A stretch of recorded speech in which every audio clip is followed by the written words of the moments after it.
The Apex is about building communities, and we have many disadvantaged communities on our doorstep here in Derry.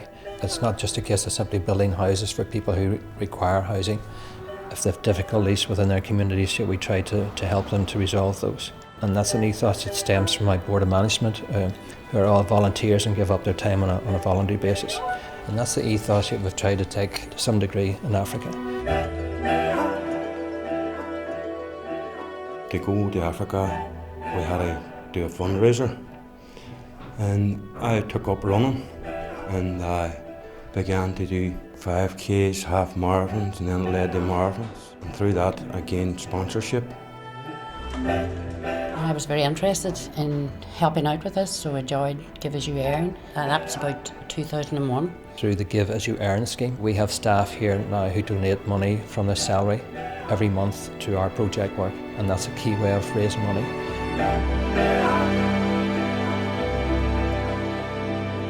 Nothing would prepare you for what we saw when we arrived. The poor sanitation was awful, there was an awful smell. From day one you could see the poverty. People, they had very little. People living in mud huts, hot, dry, dusty. The people depended on a local spring for their water.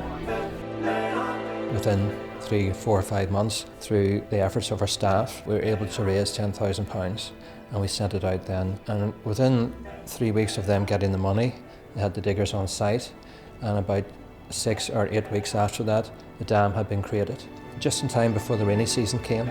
So within 3 days of rain, the dam, 20 acres of water, had been filled, and the dam worked. And for the first time, this community, which had a population of about 10,000 people, now had water security, and that made a huge difference to their lives. And they didn't have proper dry buildings to store the grain in, so we again sent out the money, and they produced the seed store.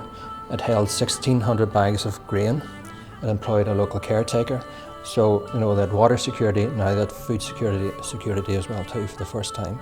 So water made a huge difference. And the other big advantages here was that they could use local people to stop sort of the young people heading off to the cities, off to Nairobi.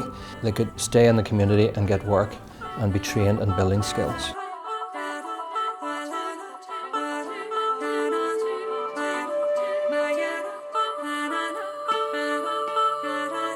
When we were there in 2006, the school was opening, just a year, and there were 300 children now attending the school. It didn't exist because there was no dam. There was like light at the end of the tunnel, this brand new school, children all playing, toilets, it was fabulous. And that's when you seen that Apex and children in Crossfire are making a difference. Miwaleni is isolated by the fact that it's off the tarmac road by a distance of some 10 kilometres. So during the rainy seasons, the road becomes impassable. You can't get to the local hospital, which is 25 miles away. The key requirement there was a medical centre. I got involved in the African project because my colleagues went out on a visit 5 years before I did in 2010, and they came back with lots of stories and lots of photographs, and I wanted to learn more about it and wanted to experience it for myself. At that stage, even before we went out, we realised the project won't work on its own. When we went out, we could see why. Here we had built a state-of-the-art medical centre in this community. The problem was they couldn't attract medical staff to it. So the second phase had to be an accommodation block where the doctor could come and stay Monday to Friday and then go back to his own community. And when we went out, we got a tremendous welcome, And again, that energises us as well too, to fundraise more.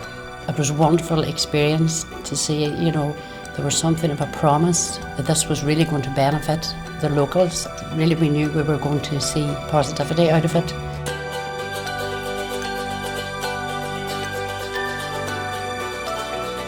In the Moshi district, there's 260 primary schools, and the Miwaleni school was in the bottom 20.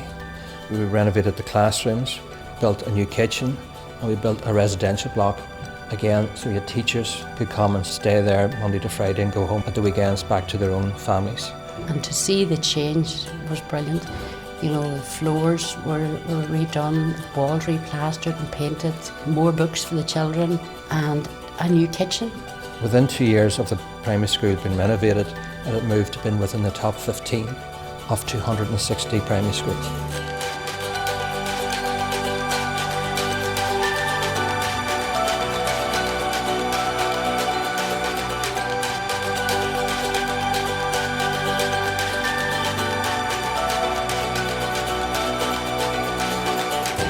The change was phenomenal, and the reason again for that was the local community took ownership of the project. Going to Africa definitely makes me appreciate things more here. I appreciate our education system, our warm homes, our healthcare system, and just the standard of life that we have here. The locals, they welcomed us, they sang to us, they made us feel so humble. Really friendly, really welcoming, really warm.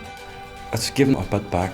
Like, I have children myself, and when I look what they have, and when I look at them children out there, what they have nothing, and they are so happy. I think what inspires me is the level of self-help within the community itself. They're very focused. See their children at school. Their education means a lot to them. They have nothing to learn from us. We don't come out to tell them anything. We go out to learn from them.